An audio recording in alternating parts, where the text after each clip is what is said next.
I can pretty much be certain that this story could happen in Mexico City.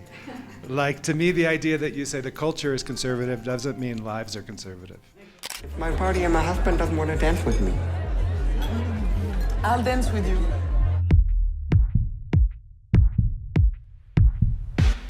First of all, thank you very much for your time. I had a chance to watch the film and I really enjoyed it in a very strange way because I felt devastated at the end of the film, but I think it's great.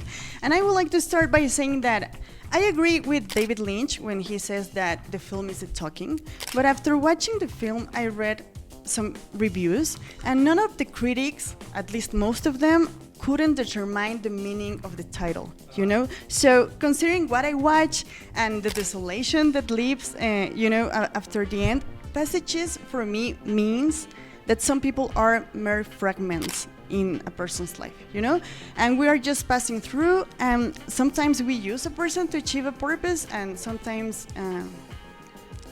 a person uses to achieve that purpose, no matter the cost, no matter the emotional or physical cost. So I would like you to tell me what's the meaning of... I think I could just use your explanation and feel... I mean, I think that it's a word that conveys meaning, but it also gives space for the audience to interpret. So passages for me is a way of thinking about the contact we have with other human beings. And specifically with this film, I think of it as a middle. Like, there was something that happened before this film, and there's something that will happen after this film, and this film is the period of transition. Also, within the film, every moment has the possibility of change. It's a kind of cinema that I look for and that I try to create, in which every interaction, like, who knows what's going to happen right here among the four of us. And that is where I find the suspense and the excitement that the camera can capture. Maybe we have to take more risk. So now you're falling in love with someone else, you're taking that risk. In Latin America, our romantic relationships tend to be more traditional and conservative. And I'm saying this because when I was watching the film, I thought that this romance, this love triangle, could only happen in Paris because French people understand the many shapes of love, you know? I'm not saying that they are mean and narcissistic, but does the idea of a romance so intense and so painful influence the decision to film in Paris? Or the story was set in Paris since the beginning? I can pretty much be certain that this story could happen in Mexico City. Like, to me, the idea that you say the culture is conservative doesn't mean lives are conservative. Lives don't actually follow what seems to be on the surface or seems to be the rules that are dictated by society or by religion. So I think that the film... I don't know. I know Paris very well. It's a city that I started going to when I was in my early 20s, and I've continued to go since then, so that's 35 years. I've had relationships there. I've had breakups there. I've had sex there. I've cried there. And all those things make me feel very comfortable telling a story in that environment and in that community. But I think actually what I sense showing the film around the world is that these relationships are more familiar to people than you might imagine, in the sense that people are often confused by the distance between what they have and what they want. Like, that's pretty much all of us, that there's some gap between the two. And to me, that's the drama. What do these characters want, and what will they do to get it? I think I understand what you're saying, because it's not a moral compass. The movie is not trying to be moral. It's more about the intensity of a person and their experience, right? Well, I think any good art is not trying to be moral, to be honest. Like, if the art is true, it's actually talking about the contradiction between one's actions and one's beliefs. That's what we're all in conflict with. How do we feel about what we do in comparison to what we think we should do? Yeah.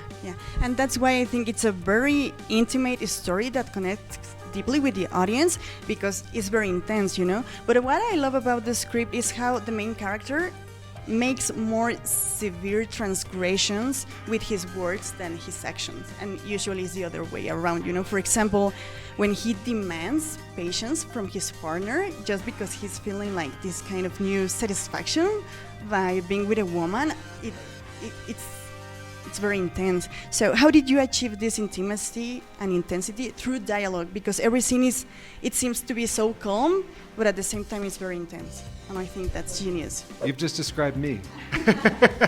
So I think in a way the film conveys a sort of an atmosphere and environment of tension, and also I think of acting and I think of making films as purely action. What do people do? That's what defines who we are, and that's also how you create cinema. So for me, I was always giving the actors like movement, but at the same time I wasn't controlling I wasn't controlling the emotional life of the film. I don't rehearse with my actors before I start shooting. I don't talk with them about motivation. I don't talk to them about intention. And I try to let that appear without language. So it's exactly as you say, there's a way in which things happen without language, action, which are different than what people say. I think I'm falling in love with you. Say that to the language. I say it when I feel it. You say it when it works for you. When I realized it was more about a love triangle manipulated by the one person, I thought this is going to be very uncomfortable and maybe confrontational, like a visually aggressive film full with people fighting and a lot of tears and that kind of confrontations. But it is not, and that's genius because me as part of the audience, I expect some reactions from Martin, for example, or Agathe, but it never happens. And it is beautiful because the story is so emotional that you don't need to use that kind of drama to connect with the audience. And I think that's great. And I think it came also from Franz, Adele, and Ben and their acting. Yeah, I mean, I think there are moments in which the heat goes up.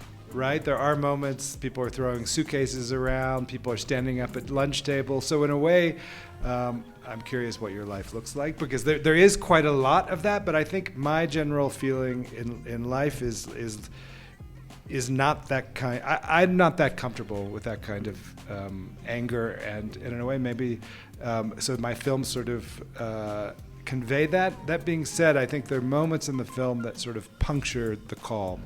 There's moments, whether they be moments of people having sex, which are really like inflections on the film, and also moments in which a very simple, like almost like a single tear says something about what's been repressed, what's been held back throughout the movie. So I think the movie, if it works, it connects to people in a way that isn't melodramatic, but is emotional. And then I had these really amazing people.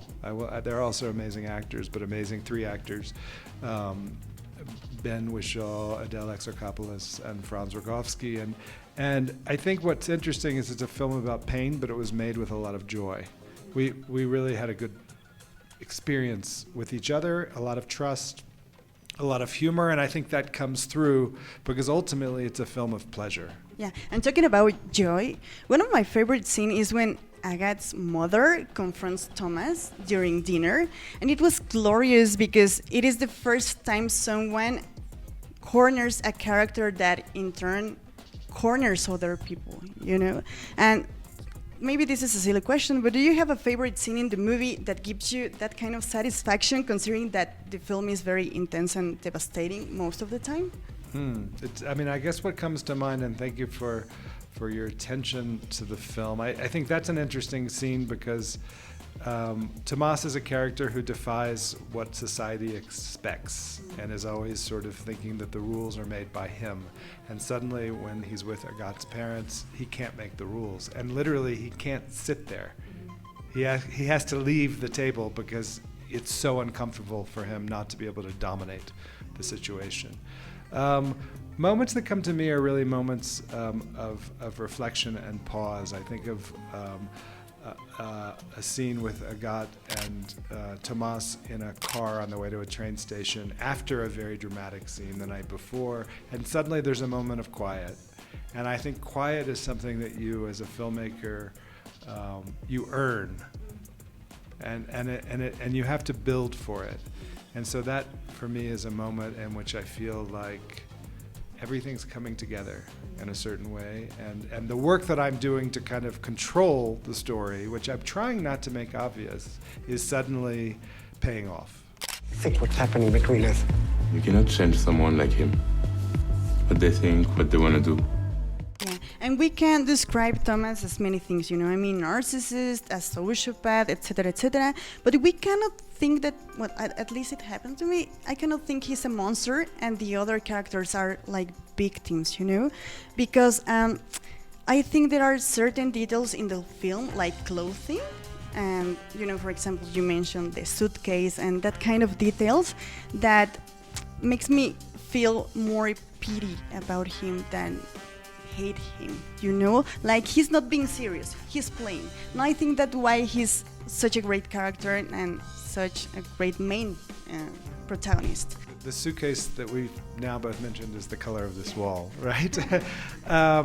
I feel similarly to you in the sense that, well, I don't think I look for movies to be like filled with people that I think are just great people. Like, I want people who are complex, who are compelling, or who are surprising me, who have a little bit of danger, a lot of play.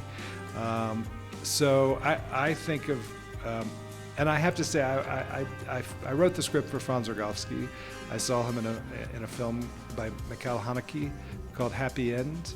And anyone watching, go to YouTube, look up Franz Rogowski, Sia, Chandelier, and there's a scene that you'll see that is really sort of describes why I want to make a movie with this guy.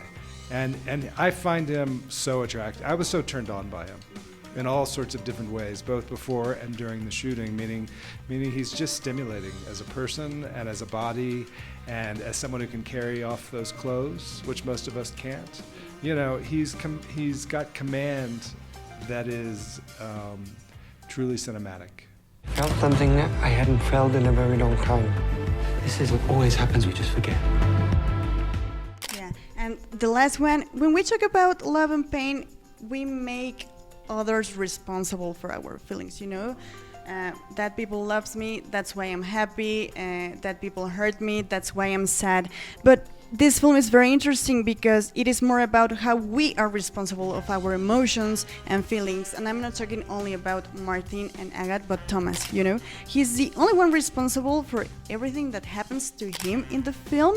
And at the same time, Agathe and Martin needs to be responsible of that. So I don't know, what do you think about that? Because I think it's like the narrative that, you know, like lead the entire movie.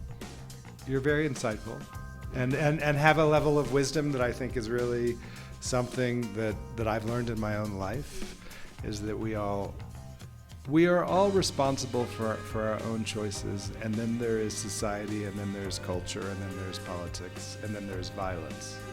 So all those things exist, and I don't. So I think in some ways Agathe is a woman in a world of men, and it's a dangerous place to be.